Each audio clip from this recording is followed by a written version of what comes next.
What's up guys? Kumusta kayo? It's me again, Joseph Kate. So for today's video guys, let's talk about credit card overpayment. Pag-uusapan natin guys, ano nga ba yung mangyayari kapag nag-overpaid kayo sa credit card ninyo? Ano yung mangyayari? At saka ano yung dapat nyong gawin kapag kayo ay nag-overpaid or sumobra yung bayad nyo sa credit card ninyo? At saka paano ito maiiwasan? Ano yung mga dapat nyong gawin para hindi na ito mangyari next time? At kung ito ba ay may masamang epekto sa credit score ninyo, since credit card, kailangan talaga yung credit history is iniingatan. Ito ba ay may masamang epekto sa inyong credit score para sa future loans ninyo para hindi kayo mahirapan ma-approve and credit card applications ninyo in the future. Pero bago yun, nice muna kitang imbitahan na mag-subscribe sa itong channel ko kung bago ka pa lang kasi marami pa akong share ng mga tutorials, knowledge, and experience of mine in the future. Kaya naman huwag niyong kalimutan mag-subscribe para updated kayo lagi sa mga vlogs na i-upload ko. Yun lang po at sobrang maraming salamat po. So as you can see guys here, if you overpay your credit card, you'll get a negative balance or credit balance, meaning the card issuer owes you money. It won't hurt your credit score but ties up your funds. Sinasabi dito guys, if you overpay your credit card, yung magiging balance nyo dun or yung outstanding balance sa credit card ninyo is magne-negative siya. Kung magkano yung sumubrang bayad, yun din yung mag-reflect doon pero negative siya. Kaya naman minsan nagtataka kayo, ano nangyari? Nagbayad na ako, bakit? May outstanding balance pa rin. Pero pag nakita nyo na negative yan, goods yan. Okay lang yan.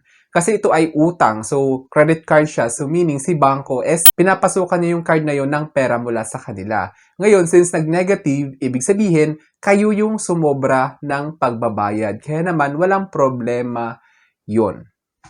Nakalagay dito is, meaning the card issuer owes you money. So sila na ngayon yung may utang sa inyo. It won't hurt your credit score but ties up your funds. So, hindi naman maapektuhan yung credit score ninyo guys. Tulad ng inaakala mo, baka kasi isipin mo may masamang epekto ito sa credit score mo. Wala pong ganun. Okay na okay lang yon. Tapos, ang problema lang is yung funds mo. Like, for example, sumobra ka ng bayad ng 100,000, di ba? Ang laking pera nun. So, yung mangyayari doon is hindi mo talaga magagamit yun. Kasi kapag kinuha mo yun, ikaw na ngayon ang magbabayad ng interest. Like, for example, gusto mo ipa-refund. So, as far as I know, yung refund fee, kapag sumobra or nag-overpaid ka sa credit card mo, 1% yung refund fee. So, how does it work? Kapag pina-refund din nyo, babawasan yung amount na gusto nyo ipa-refund ng 1%. Ganun yung patakaran sa credit card overpayment refund.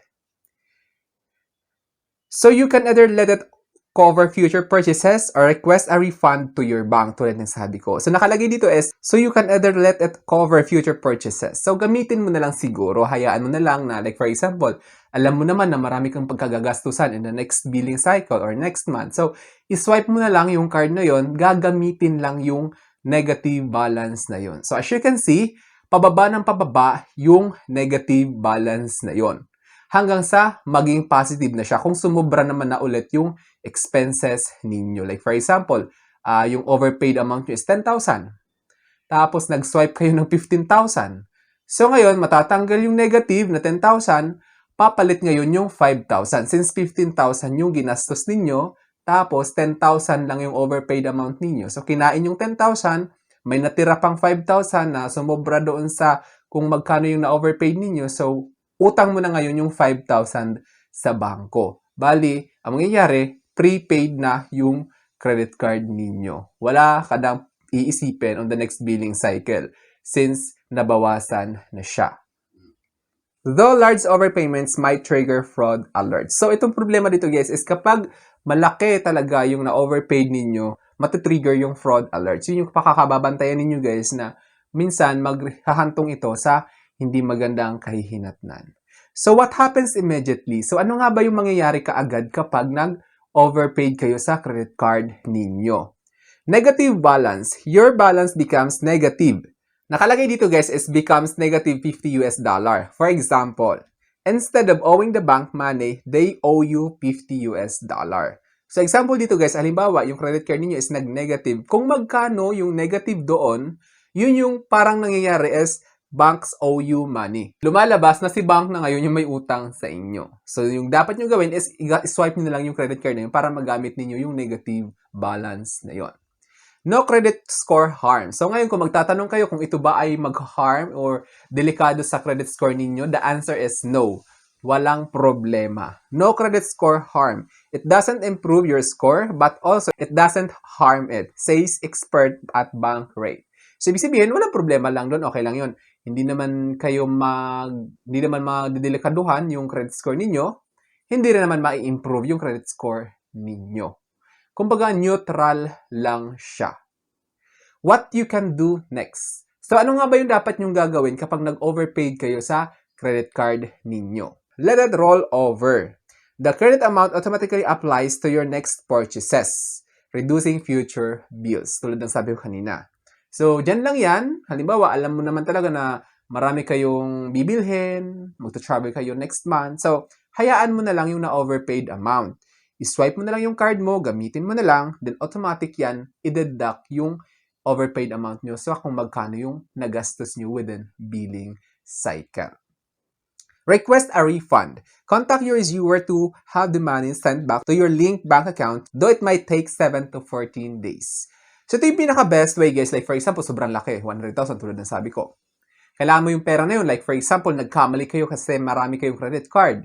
Tapos, naibayad mo doon sa mas maliit lang na bill, yung pambayad dapat sa isang credit card na may malaking bayarin. So, the thing is, wala ka man choice kung di ipapa-refund yun. Kasi, paano mo babayaran yung isang credit card na yun kung nagkamali ka ng bayad sa credit card ninyo? So, the last option or last resort that you can have is to request a refund to your bank.